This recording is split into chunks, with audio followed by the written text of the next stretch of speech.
Welcome back. અમદાવાદમાં અખાત્રીજ નિમિત્તે જગન્નાથ મંદિરમાં રથ પૂજન કરવામાં આવ્યું। રથયાત્રા પૂર્વે ત્રણેય ઐતિહાસિક રથોનું પરંપરાગત પૂજન કરાયું। દર અખાત્રીજના દિવસે કરવામાં આવે છે રથોનું પૂજન। 16 જુલાઈએ નીકળશે ભગવાન જગન્નાથનું 49મી રથયાત્રા। ત્રણેય રથોનું વિધિવત વિધાનપૂર્વક પૂજન કરવામાં આવ્યું। ઉલ્લેખનીય છે કે અષાઢી બીજે ભગવાન જગન્નાથ નગરચર્યાએ નીકળે તે પહેલા અખાત્રીજના દિવસે ત્રણેય રથનું પૂજન કરવાની પરંપરા છે। ત્યારે આજે જગન્નાથ મંદિર ખાતે ત્રણેય રથનું મંદિરના મહંત અને ટ્રસ્ટીઓની હાજરીમાં ધાર્મિક વિધિ વિધાનપૂર્વક પૂજન કરવામાં આવ્યું।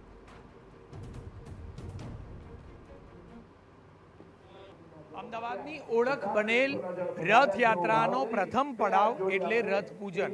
રથ પૂજનથી રથયાત્રાની તમામ તૈયારીઓની શરૂઆત થતી હોય છે અને એટલા માટે જ વાતે ગાતે રથ પૂજન કરવામાં આવતું હોય છે। રથ પૂજન પાછળનો એક એવો હાર્દ હોય છે, એક એવું મહત્વ છે કે ભગવાનને જ્યારે નગર યાત્રાએ નીકળવાનું હોય છે ત્યારે તે રથનું શરૂઆતના તબક્કે જ પૂજન કરવામાં આવતું હોય છે અને આ જ પૂજન દરમિયાન જે લોકો છે તે લોકો વધુમાં વધુ જોડાતા હોય છે ત્યારે ભગવાનની એક પરવાનગી માંગવાનો એક ભાવ હોય છે કે આખરે ભગવાનની પરવાનગી માંગવામાં આવે અને પછી ભગવાનને રથમાં બિરાજમાન કરવામાં આવે।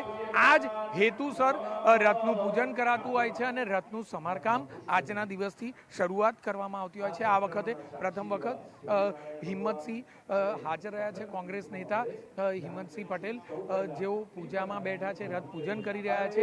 મંદિરના ટ્રસ્ટી તેમજ મંદિરના જે મહંત છે દિલીપદાસજી મહારાજ, તેમની હાજરીમાં રથ પૂજન કરવામાં આવ્યું।